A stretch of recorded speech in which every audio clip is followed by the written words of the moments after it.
taas teadusimune raketisõber, kes sa järjekordselt oled leidnud oma tee Rakett 69 veebisaadete juurde. Täna räägime sellest, kuidas kasutada multimeetrit ning kuidas eristada töötavaid komponente mitte töötavatest. Tänane esimene ülesanne otsustab, kes saab määrata tiimid teiseks ülesandeks ja ühtlasi, kelle hääl on ka otsustav duellantide määramisel.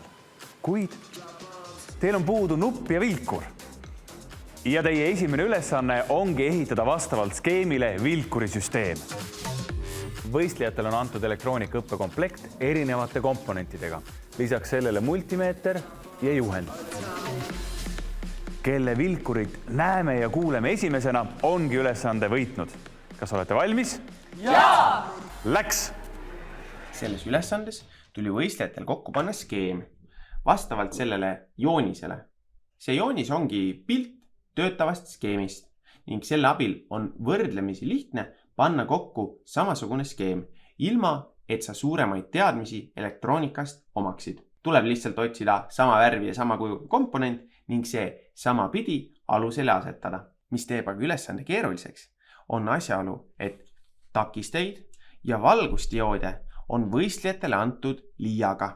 See tähendab seda, et kõiki neid ei ole vaja kasutada ning tegelikult kõiki neid ei saagi kasutada, sest vaid üksikud neist on töötavad ning ülejäänud on kahjuks katki. Seega ongi võistlejate ülesandeks tuvastada, missugused nendest komponentidest on töökorras ja millised mitte. Ning kui oled leidnud töötavad komponendid, saadki panna kokku iseenda vilkurisüsteemi. Selles ülesandes tuleb kasuks oskus kasutada multimeetrit.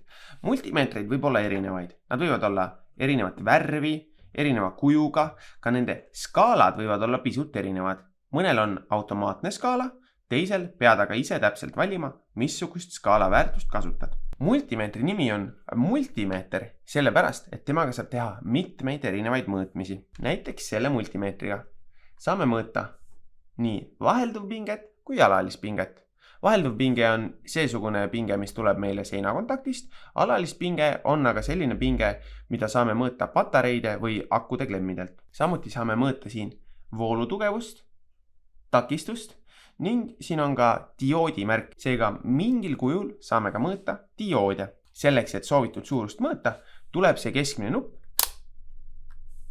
pöörata sobivasse asendisse. Siis vastavad numbrid ekraanil meie poolt valitud suurusele ja skaalale. Näiteks praegu saame mõõta kuni 200 voldist alalispinget. Selleks aga, et saaksime mõõta 100 ohmise takistust, peaksime keerama selle multimeetri siia asendisse, kus on 200 ohmi ehk takistus, mille väärtus on kuni 200 ohmi.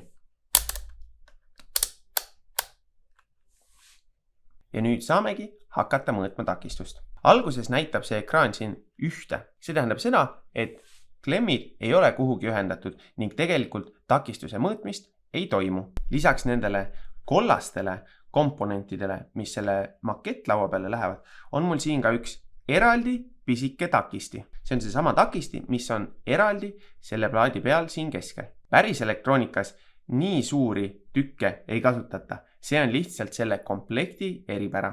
Kasutataksegi selliseid pisikesi takisteid, vahel isegi veel pisemaid. Proovimegi nüüd, kui suurt takistust näitab multimeeter selle takisti peal. Ühendame takisti ühe otsa ühe multimeetri otsaga ning teise teisega. Ideaalolukorras ei tohiks inimese sõrmed siin vastas olla, kuid selle pisikese takisti mõõtmisel sellest suurt mõõteviga ei tule. Näeme, et multimeeter näitabki väärtust, mis on väga lähedal 100-le. Seega saame öelda, et siin on meil tõepoolest tegemist 100 ohmise takistiga. Mõnikord need takisti väärtused kõiguvad mõne ohmi võrra, kuid suures pildis sellest väga vahet ei ole, sest protsentuaalselt on see viga väga väike. Aga proovimegi nüüd mõõta neid kollaseid komponente, mis meie võistlejatel kasutada oli. Panen siia multimeetri kõrvale 6 takistit ja keeran need niimoodi tagurpidi, et need trukiklemmid oleks kõik nähtavad ja me saaksime teostada mõõtmisi. Nüüd hakkamegi kõiki takisteid ükshaaval mõõtma. Selleks peame panema lihtsalt multimeetri otsad vastu klemme ning saame jälgida multimeetri ekraanilt, millised takistid on meile sobivad ja millised mitte. Esimene takisti ei näita meile midagi. Teine takisti mitte midagi. 3. mitte midagi. 4. näitab meile 98,3 oomi. Seega see siin on töötav takisti ning tema väärtus on ligikaudu 100 oomi. Mõõdame üle igaks juhuks ka teised. Mitte midagi. Seega oleme suutnud üles leida ainsa töötava takisti. Ja nüüd on meil vaja tuvastada veel töötav valgusdiood. Diood näeb komponendina välja selline. Ta võib olla pisut suurem või pisut väiksem, kuid oluline on see, mis on dioodi ülesanne. Dioodi ülesanne on juhtida elektrit ainult ühes suunas. See tähendab seda, et sellest dioodist saab elekter voolata läbi ainult ühte pidi.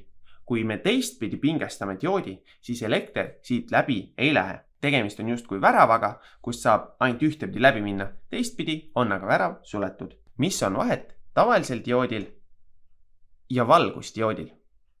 Valgusdiood on selline diood, mis eritab valgust. See tähendab seda, et ka valgusdioodist saab elekter läbi voolata ainult ühte pidi. Kui ühendame valgusdioodi skeemi tagurpidi, siis elekter siit läbi voolata ei saa ning diood põlema ei lähe. Seepärast on oluline, et kui kasutad valgusdioodi ehk LED-e kuskil projektis, siis pead vaatama, et see kindlasti õiget pidi skeemi ühendatud saab. Sama on ka nende detailidega siin.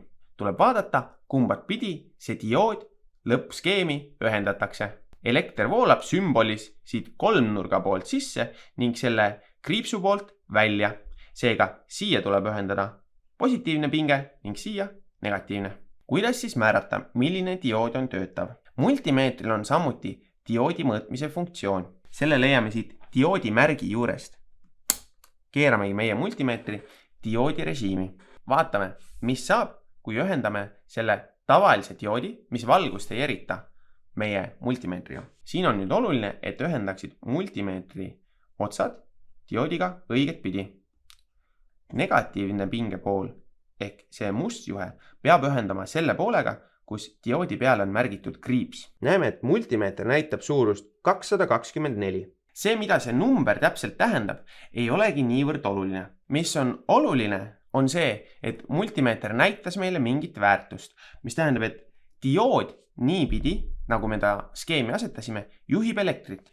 Kui paneme dioodi tagurpidi multimeetri otste vahele, siis multimeeter meile mingit väärtust ei näita. Seega, kui ühendame dioodi multimeetriga õiget pidi ning näeme sealt väärtust, siis teame, et see diood on tõepoolest töökorras ja juhib sedapidi elektrit. Mis saab aga siis, kui ühendame valgusdioodi? Valgusdioodi mõõtmine on pisut keerukam, sest selle jaoks, et valgusdiood ka valgust välja annaks, on tal vaja pisut rohkem pinget ning tavapärase dioodi jaoks mõeldud režiim meile valgusdioodi puhul nii head ja ühest vastust ei anna. Vaatame, mis saab, kui ühendame selle valgusdioodi multimeetriga. Valgusdioodi puhul on oluline, et pikem jalg ühenduks positiivse pingega. Nii et punane juhe läheb meil siia ning must teise jala külge. Näeme, et ühenduse loomisel näitab multimeeter korraks mingeid numbreid, kuid siis kaob jälle ära. Kui ühendame jälle lahti ja teeme uuesti, siis näeme sama. Selle numbri põhjal ei ole meil kohe alust arvata, et tõepoolest tegemist on dioodiga, mis elektrit juhib.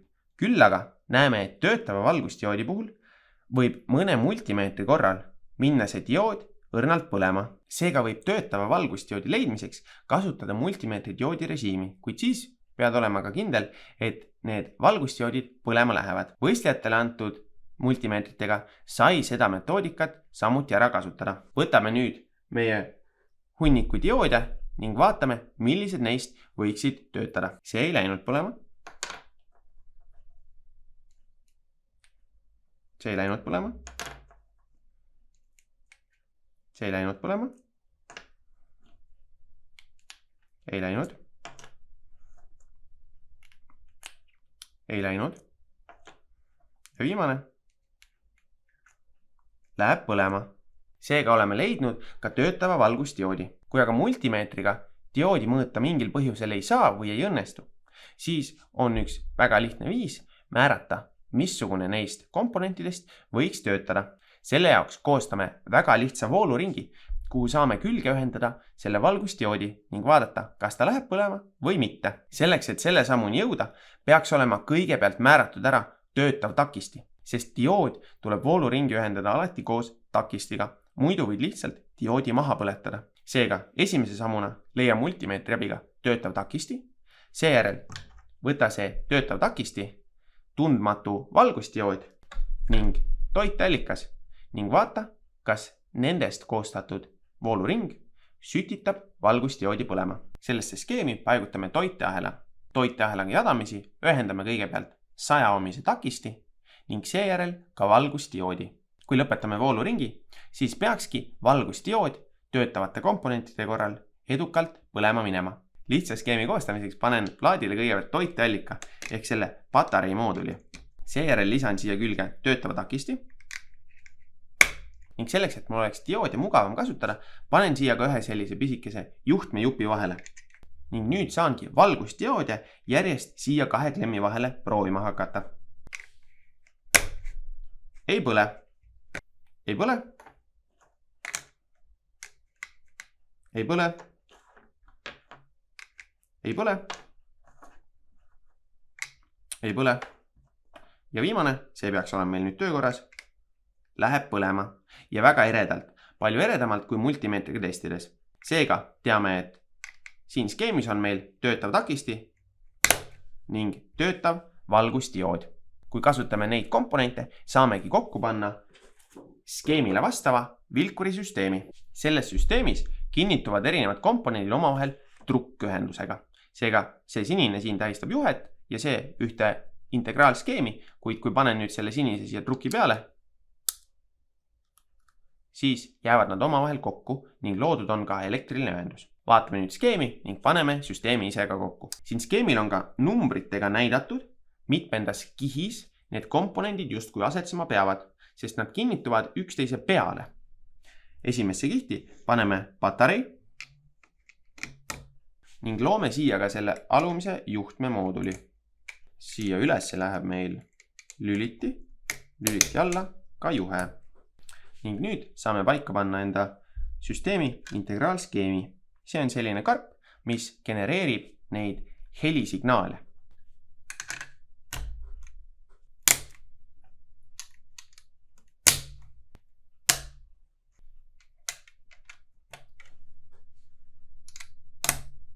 Ja nüüd ongi jäänud veel ühendada kõlar, takisti ja valgusdiood ehk see osa, mis teeb heli ja see osa, mis vastutab valguse tegemise eest. Kui ühendame juba kõlarisüsteemi ära, siis peaks meie heli tegemis osa koheselt tööle hakkama. Vajutame nuppu. Heli osa töötab. Lisame nüüd ka valgusdioodi ja takisti. Takisti ja valgusdiood. Nüüd on oluline vaadata, et see läheks skeemi õiget pidi. Ning kui kõik komponendid töötavad, siis peaksime nüüd nägema nii heli kui valgussignaali, kui vajutame nuppu. Nii ongi võimalik tuvastada töötavad elektroonikakomponendid ning panna nendest kokku töötav elektriskeem.